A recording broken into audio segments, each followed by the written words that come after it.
I always find myself on somewhat shaky ground when I endeavour to take on New Who's great classics. Because, well, I don't want everyone to think I'm just a mindless contrarian, but I do find it difficult to separate my problems with New Who, and with my problems with Steven Moffat's work on it in particular, from individual stories, and here I do freely admit I'm a prisoner of my own biases. See, if there's a story that is pretty much New Who at its most New Who, but nevertheless uses all of these elements really well, and double so when you add Moffat into all that, well, my dislike of these elements overall means there's always going to be an element of suspicion on my part. And just to clarify that this isn't mindless contrarianism, I do think overall this is an entertaining and well-crafted piece. It has great pacing, plotting and character work, and its elements have, I think, become the second most notable element from New Who that wasn't in the classic series to seep into popular culture, behind only the Weeping Angels. Indeed, anyone in Britain who was a child at the time will recognise Are You My Mummy? But, and this is a big but, this is for me original sin for a lot of the issues that would just become so overwhelmingly pervasive throughout New Who's run, and become particular things that Moffat would repeat over and over again. Confused, spectacle-driven storytelling, catchphrases and shock moments replacing development, awful forced comedy, particularly on the subject of sex, and I'm sure the browser history choke would have been here had he thought of it by this point, and over-reliance on dodgy CGI that anyone with a brain should have realised that state-in-the-art of the late 2000s was not going to be state-of-the-art for very long. And yes, this story does manage to temper a lot of these elements with cleverer writing and better focus on character than we get later on. And yes, it does do some of these elements a lot better as well. The spectacle is more wound into the narrative than it would be later. It is actually an effective catchphrase, probably the only catchphrase villain, and probably the influence of this story on those later catchphrase villains is, a bit of an issue in itself, but never mind. And the painful effects are mostly confined to a few small scenes. It is New Who being New Who in about the best way it could have been. So how much does that actually matter? Well, I suppose we'll find out. First of all, though, it's important to examine this story's context in the development of New Who and in Doctor Who as a whole. In a lot of ways, Series 1 was about proving the concepts, and, well, there are an awful lot of concepts that needed proving. This story has two important concepts it's attempting to prove. Firstly, and more obviously, it's a historical story, and while The Unquiet Dead introduced the concept to the new audience, this story was where it was developed further and ingrained the idea of historical stories into the audience's mind, and I think this was handled very well. The story is structured so that it doesn't necessarily have to take place in history. I mean, you'd have to change pretty much all of the details, but the basic structure wouldn't have to change. Opposed to The Unquiet Dead, where the entire thing hinged on being set on the past. And this is good, because it sets up history as a setting, something to add depth and nuance, and indeed a lot of thematic work comes from its setting in this story, but not a crutch, and again, that's good. It's also very wise in using the Second World War as a setting, certainly the most well-known historical period, at least in this country, and especially for those of us who were kids when it was coming out, who had grandparents who had been there, and therefore allowed more identification with the audience, while also exploring something new for the fans as well. World War II was rarely explored by the classic series, as it remained relatively recent history throughout most of its run. In fact, it wasn't until The Curse of Fenric, the penultimate story of the whole classic run, that we had a story set during it. So all in all, it works very well as a setting, and setting up so we could take trips to places in history that were very rarely well explored as this, but oh well.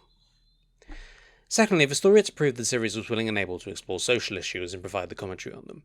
To reflect the way that TV had changed since the classic series went off the air, and that prestige drama as a revival was, it needed to be able to do that, in the same way Father's Day proved that the show was willing to explore personal human drama. And while it's very much just a sort of mini thing that comes up every now and again, it's fine. All it needs to do is be there, and it's done effectively, without delving into unsubtle ranting as the classic series often could do, and New Who in its own way would make an art form of as we went along. It makes a point, and its review very clear, and it does it well. So that, I think, are two big points in the story's favour and for its significance, and I think having significance moments like this was very important for establishing the show. The show was, whatever its flaws, coming back with a bang, and this is one of those stories that ensured that it would. So to what the story is, rather than what it represents, and firstly to production. The story was directed by James Hawes, who did a few series over the first two series of New Who, including the previously covered Christmas Invasion and School Reunion. His work here has its ups and downs, for me at least, it's fair to say. When it's effective, it is effective, there's absolutely no doubt about that. The scene in the hospital between the Doctor and Constantine, that's brilliantly tense and atmospheric. It's a scene where it takes time to build towards its climax. That was a lot more horrifying in 2005 when CGI like that looked a lot less silly, but we'll gloss over it. So there are very good scenes like that, and overall Hawes handles the pacing very well, considering it switches a lot between fast and slow. He prevents it feeling stop-start, which is very good. Where he's a lot less effective in my view is with the sudden moments of tension, trademark, where we inevitably have a sudden cut to the child or something else that's meant to be creepy with a jarring piano chord, and it invariably is just over the top and silly. Like, it just stinks to me of trying too hard, I'm afraid, and it comes out feeling over the top. Now, admittedly, this kind of thing never works on me, and maybe if you do like a good jump scare a bit more, then maybe you'll be more of a fan of it.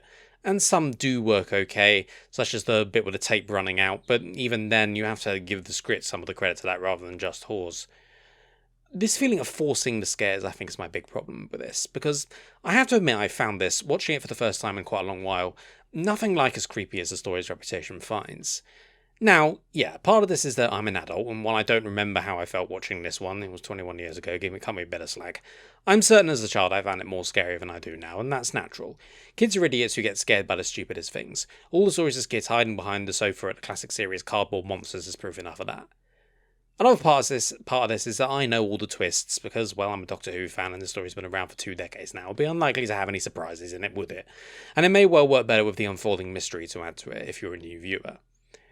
Also, part of it, as I said earlier, the story found its way into popular culture, and "Are you my mummy" is a well-known phrase related to the series, which makes it harder for it to carry as much weight in the programme itself. In the same way, if a Dalek is just yelling "exterminate," that's not going to impress anyone either, because it's what we expect. And as I said, I'm too cynical to be really able to get into this sort of horror storytelling anyway, it's just not my thing. So, for me personally, it's got all that working against it, so bear that in mind when I say what I'm about to say.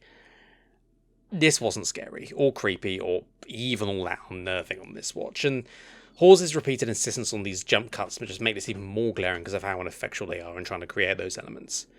One scene in particular stuck out to me in which Nancy is trying to convince the kids to bugger off because they're not safe around her. An important character scene for her as what is happening starts to seriously dawn on her, but Hawes could not telegraph that we're about to get a jump scare anymore. He might as well just put up a big caption on the screen saying, "You are about to be jump scared." What with the scratching of the typewriter, and this was one I hadn't even remembered from the last time I watched, so it can't use that excuse. I was just rolling my eyes at it, and admittedly, yeah, it is one of the script's sillier moments. And ultimately, I think there may have been more effective ways than Nancy to get her point across to them, but it does more just create an atmosphere of silliness. It's just trying a bit too hard rather than any real genuine tension. Which is not helped by the shot at the end of the scene showing that the writing says, "Are you my mummy?" Which, yeah, a bit of a no shit moment there. Wow, it turns out the one thing the kid is saying is what he's writing too. Fucking hell, I was expecting to see some sonnets on there or something. Again, how much of this is the script limiting, it's hard to say. And ultimately, it's a big selling point over the years as for the story, though, and that means it just doesn't really work for me in that way. As I said, I have my Providence hat on, and I'm aware my viewpoint is not the ideal one to judge a story on this basis, but overall it means I think the directing just doesn't quite work for me.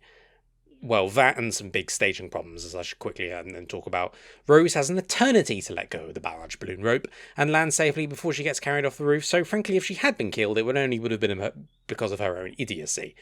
A phrase will be used so many times for so many annoying characters in New Who. Anyway, the only other aspect of the production I want to discuss is the music. Series 1's music was noticeably different from what came afterwards, as the show's success caused increased budgets, and meant Murray Gold had an orchestra and all that to play with, which is when the music became huge and bombastic, which was great when that was what was called for, some astonishingly good music was created, it just meant that we were shit out of luck when literally anything else was needed. Series 1 was before that, which meant the music had a much smaller scope, and sometimes this was to its detriment and it sounded quite tacky and fake, but ultimately I think this story was the high point of the approach. Apart from the jump scare piano chords, his work throughout the story is very solid, quite low-key and atmospheric, most of the time which helps contribute to the unnerving feeling the piece is trying to go for. Sometimes it does get a little over the top, but aside from the jump scare piano chords, of which you might have guessed by now I'm not a fan, I think this helps add a little colour and flair to it. He's also very good at knowing when to keep the music low-key or just not having it entirely, a skill he would unlearn quickly going forward. The cliffhanger in this story works better than it probably should, because the focus is on the characters and on the gas mask victims, and they're saying mummy all the time and all that. And while it's a bit over the top from Hawes, it works a hell of a lot better without blaring over-the-top music to distract from what we're supposed to care about. And again, unfortunately, Gold would unlearn this skill going forward. I think in particular the Library two-parters cliffhanger suffers from that. But overall, I think he does a good job here, which, shows that I can be fair when I want to. Speaking of being fair to people I'm not usually fair to, the script, and this is Steven Moffat's first for the programme, as long as you don't count The Curse of Fatal Death, which I don't, and I'm probably the only Who fan on Earth who doesn't like the Kirks of Fatal Death, but I find its tongue-in-cheekness just a bit too insufferable, like it's laughing at the programme rather than with it, and obviously Moffat is a fan, so that was unintentional, but honestly that kind of makes it a bit worse that he kind of just accidentally made it the programme a bit of a laughing stock through it, and I just can't help getting the feeling that all we're seeing is him laughing at his own very clever observations trademark. And the fact that that would become such a feature of his later work is probably a major part of it for me. Now, this whole basking in his own cleverness when he's actually being quite stupid would, as I said, end up a favourite wheeze of his going forwards, as if it isn't enough that we have to put up with his crap spectacle-driven plots, we have to have him to be smug about it as well. It's very prevalent in his era of the show, and a reason I am not a fan. Now, I did say the story, despite overall being a success, is original sin for a lot of these issues, but to be fair to him, this isn't actually one of them, and I do wonder whether that's situational. Series 1 was the one chance to relaunch the show. It had to be got right, and so there wasn't room for anything like that. And there was part of him that probably knew that, given he was a long-term fan. As opposed to when it became his show and the success of it was already long assured, that sense wasn't there. This story does attempt a clever plot and mostly succeeds with it, but I think that sense of newness in the work means that the focus stayed on the plot and not elsewhere. So let's talk about the plot, because it does work. It prevents a very effective mystery that builds as the story goes on, doing what I think is always the best approach to stories like this, in that it answers questions as the story goes on, but asks more at the same time. Not leaving the audience frustrated at lack of answers, but not spilling the beans immediately either. It's structured very well in that respect. The plot also flows very well from A to B, and we enter the story effectively halfway through. We're learning how we've reached this state of affairs, and Jack's attempted con spiralling out of control is a logical progression to reach where we are. It all adds up, and as I said, the mystery is paced very well, which helps create the realization that it's all coming together for the audience. The mystery also works in putting the clues there for the audience, but in a way you don't look back afterwards and go, that's what it was. Presumably anyway, as I said, I know all the twists are now, so I'm just guessing. Perhaps it's blindingly obvious to a new viewer from the moment nanogenes appear, but I'll give them the benefit of the doubt and say that how I see it. I also like that the plot, while the main driver of the story, isn't the be-all and end-all of it, as would be a problem with Moffat's later plots where the cleverness would replace anything. The plot is the driver here for mystery, character, etc. and so forth. Because it is smart and well-crafted, it keeps the interest but doesn't dominate. It's set so that people and the ideas can be plonked into it. Speaking of which, probably the reason the plot works so well is because the ideas behind it are extremely solid. I think Moffat as an ideas man is probably a bit overrated, if I'm honest. Even if he did sometimes pull off some very good ones, there's no doubt about that. So many others just boil down to spectacle, and that's about it. It's noticeable when he started his own era, the monsters were not inventive original ideas with complex and well thought out backstories, and using a piece of well-known imagery from a period of history most people would know. Instead, it was a shapeshifter and a giant eyeball. But here it's absolutely brilliant. The gas mask is a simple image of World War II for many people, and gives the monster an identity off the bat. While the circumstances of its creation mean that it can have an extremely unique provenance, the idea of the physical injuries as plague and all that, which grabs the interest in a way, say just to pull an example out of thin air, green alien gangsters that fart a lot does not. See, I can criticise RTD as well as Moffat, don't think I'm being unfair. Again, it always plays into a very well-crafted plot, because the origin of the monster makes sense, and all its abilities, which are mostly used for jump scares, but never mind, all make sense within context. You're scratching your head going, so how exactly does it control radios? But if it has the abilities of a super soldier, then why wouldn't it? That would be useful for communication. Which is a sentence that admittedly makes a lot more sense in context, but trust me, it does work. And it also means it can have a resolution that makes sense and works. It's not a Deus Ex arseball that become New Who's standard. It presents a seemingly impossible situation, and the Doctor defeats it by simply using the technology that created the problem to fix it. Which entirely works with how it's been set up, and it doesn't feel like a cheat or anything like that, which is more than a step above defeating the Master with the power of love or whatever it was. But chiefly the ending works because it's about more than just the plot wrapping itself up. It's about the people too, but we'll get to that. I'll briefly touch on the social issue stuff I talked about earlier, as this story does a good job of adding those dramatic elements, without letting them dominate. The obvious one is that this whole thing happened partially because Nancy was a teenage single mother, and then society back then would have essentially cast her out entirely for it.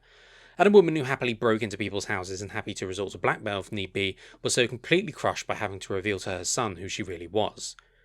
What I like about it is that these actions, these parts of the story and the characters that tell you all you need to know about this. There's no need to come out to the audience and explain exactly why it's bad. We get why this was an awful state of affairs in a repressed society unable to cope with its own evolution. Similarly, said blackmail was Nancy revealing she knew the owner of said home being broken into's gay affair, another thing utterly repressed in that society, highlighting something we've taken for granted today as being accepted. It's just a small few bits, but as I said earlier, it shows the social maturity the show wanted to strive for in its new era, and this was an important thing to achieve, even if it wouldn't take too long before it devolved into, "You're going to have to pay for air!" I'll also quickly look at the maturity which handles its time period as well. Again, it's a good thing it doesn't dwell on this too much, but it is happy to explore the characters through the extremely difficult time they're living, and I think it does very, very effectively. Whether that's Nancy's disbelief that they'll even survive this, that the only unbelievable bit of Rose being a time traveler from the future is that there's a future for Britain at all, and having to be told by Rose that, yeah, don't worry, we win. But for a woman but for weird science stuff would have lost her son to bombing that must have felt like it would never end, it's a blessed relief and a great moment.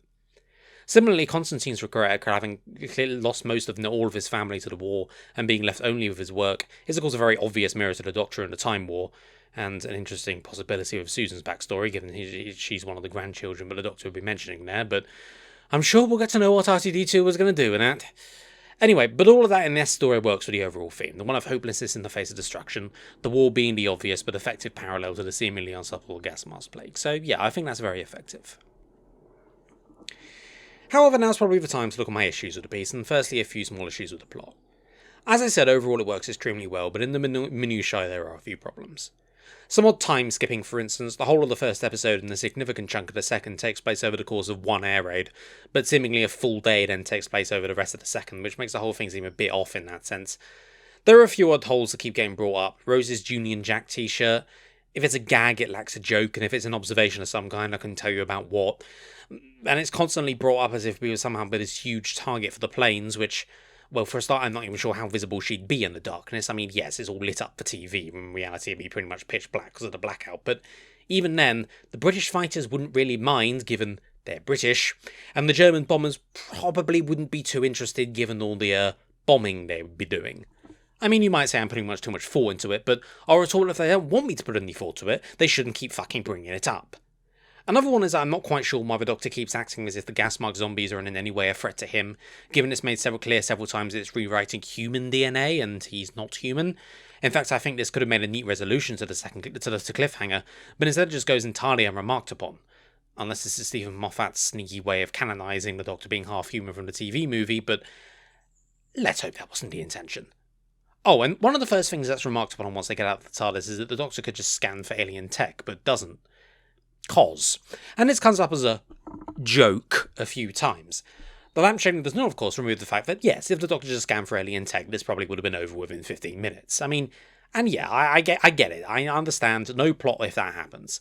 But constantly drawing attention to how the entire plot relies on this to have happened, particularly when the rest of the setup is very strong, as I said, it just feels like stretching things to get a crap joke in. Speaking of which, this is very much the genesis of an extremely annoying and long-running theme with Moffat's writing, and with the rest of New Who to a lesser extent, that of the forced, painful comedy. Out of the attempted gags in a story, I laughed at one. The one at the end where Constantine tells a woman she probably miscounted her missing leg because there's a war on. That was a decent laugh. Every single other one just felt so forced and painful. I'll give the credit at least that it manages to tone much better than would usually be the case in the future. It doesn't come in and ruin the dramatic scenes or anything like that, and I definitely will give it credit where it's due there, but my god, I think it's just possible, don't quote me on this, I'm stretching a bit here, that sex exists. I'm not sure, but given the evidence in this story, it's an entirely possible state of affairs that sex isn't indeed a thing that exists. And yes, the classic series had gone 26 years without giving it much the time of day. And yes, sex is a fact of life and a feature of more realistic and mature relationships. The New Who was clearly trying to explore more than the classic series ever had even thought of. But there are ways to do that, and ways not to do that. And it's constantly making juvenile jokes about Captain Jack fucking anything that moves, and the human race in the future only going out in the galaxy to do exactly the same thing and nothing else. It's frankly childish, the only joke being fucking, and if you push it, the Doctor is a bit uptight about fucking, to which I'd say, yes, I probably would be too if I was around these annoying pricks. It's direct contrast to how the story maturely approaches the changed paradigm for drama around social issues that was subtle and well integrated into the plot, whereas that for sex is just forced and immature, and it's a particularly contrast as the story handles the house owner, i.e. maturely and not like this. As I said, it's a precursor to the dreaded browser history joke, and I'm sorry, all the power to you if you found it amusing. I do not at all in any way, and it does drag the story down for me. I'm not going to deny that. Which brings us to a certain character, which is how I will start looking at the characters. I've avoided looking at Captain Jack Harkness in any great detail until now, but given I'm left with literally no choice because otherwise I'd be covering the story without looking at one of its most important aspects, here we are.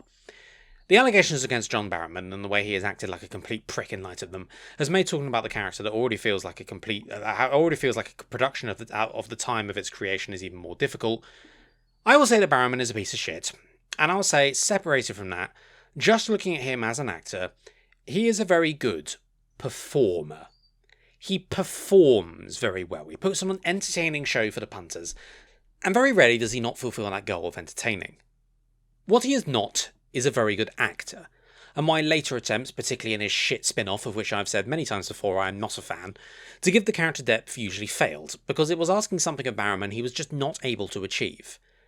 To illustrate what I mean, Patrick Troughton was an incredible actor, absolutely wonderful at it, but if you asked him to put on a song and dance routine to entertain, it would probably fail miserably, because that's not where his talents lay, and the other way round is how it is for Barrowman.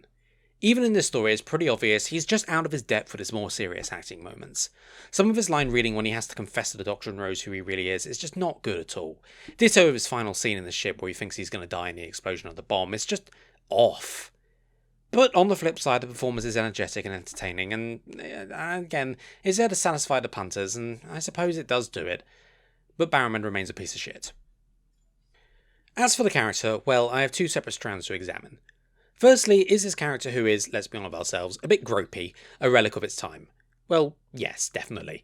The naughty's attitude to sex is very much on display here, and while I found it annoying, I have to be consistent and accept there are elements of the classic series that are of their time I accept, so I have to do it here. So, fine, yes, it's of its time, it wouldn't survive in a post-Me Too era, but it is what it is.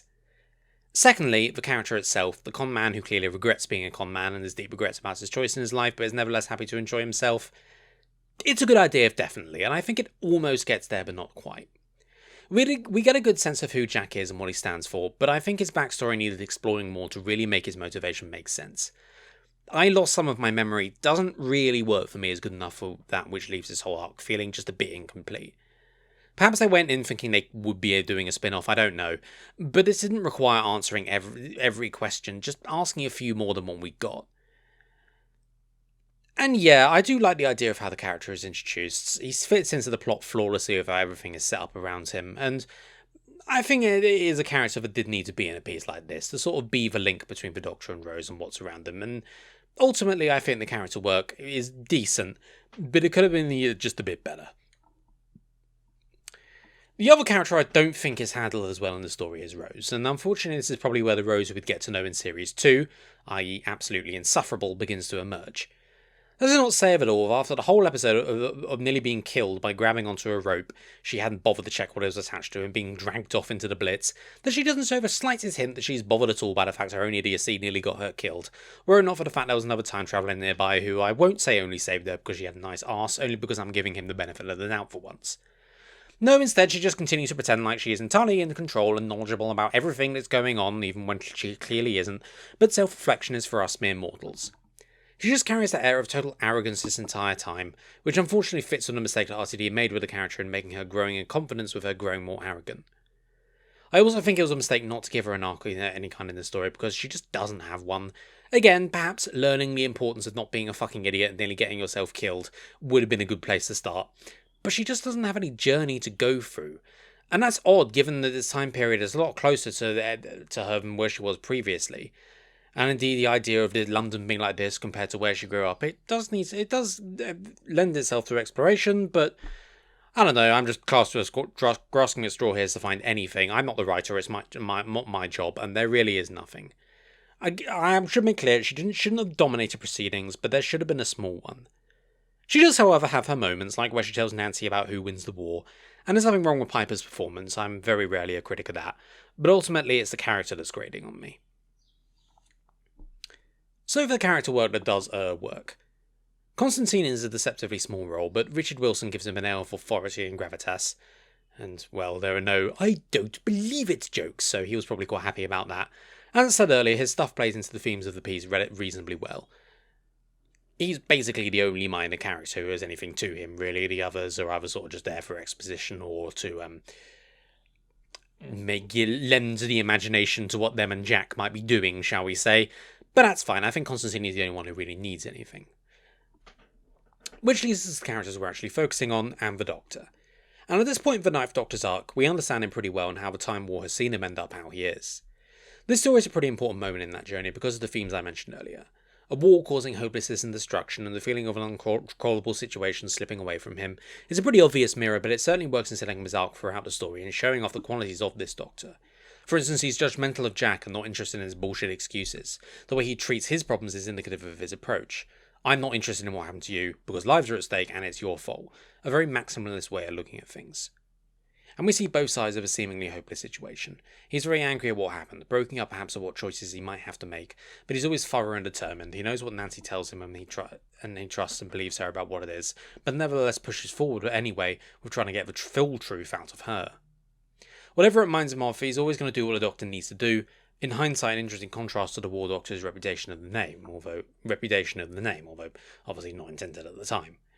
Of course, this is all reactions to the Time War, his failure in the end to save anyone there, driving him to do different here, and the frustration in other situations disintegrating out of his control. And yet, it's the one thing that saves the day that he couldn't use in the Time War. His compassion and empathy and understanding for Nancy. His understanding for her that allows him to unlock the key to saving everyone. And his unbridled joy that he can do exactly that. That everybody lives, well, they're putting on screen anyway. I suspect the Germans may have got a few people in the bombing, but let's gloss over that. And this scene is pure magic. Remember, in all his victories this series, there have been piles of bodies left behind him.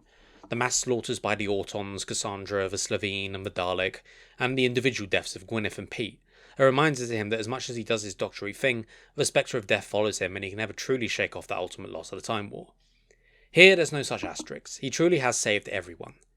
His joy at realising he can still be the Doctor and he can still save people. It's a knack he hasn't quite lost yet, and this moment is his realisation of that. Even if all he was doing was coming out with a brush and shovel behind a man who spent most of the story looking at other characters' bottoms, it nevertheless is still a huge moment for him, and one that is played beautifully. Combined with Eccleston at his best, this is truly an effective character piece for the Ninth Doctor. Finally, there's Nancy, and anyone who's trying to break into a round of I'll do anything should think about what they've done. Nancy is, I think, the moral anchor of the piece. A woman who suffered through poverty in a society that would shun her if she tried to care for the only person she has left, and is now in the middle of a war she feels like essentially is the apocalypse for her.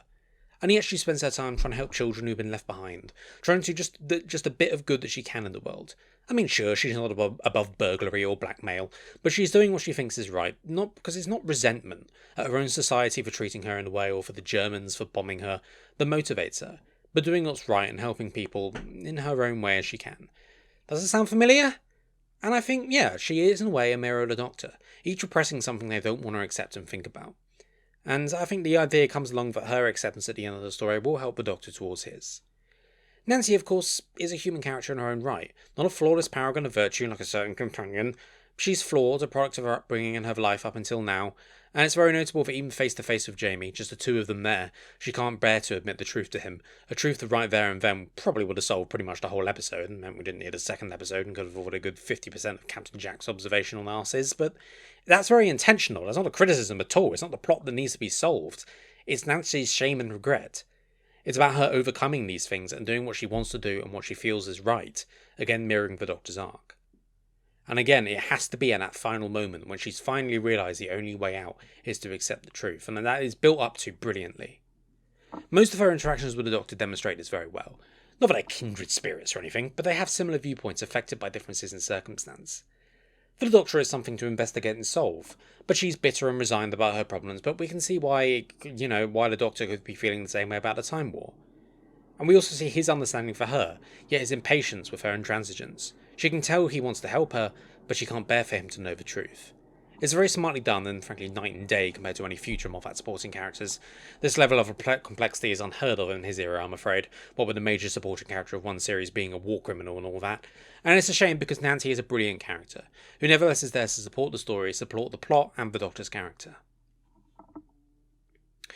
So that's the story overall. It's got problems to be sure, and I think basing any story off scares and chills is taking a big gamble that they'll still be effective down the line, and unfortunately I don't think it's a gamble that paid off for this story, as I find most of these elements quite weak.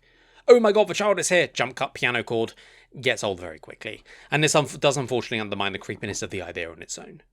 I think perhaps it's the case that the effectiveness of the idea for this monster is undermined by these decisions, some of which are in the script and some aren't, and it's a shame because it's a cracking idea.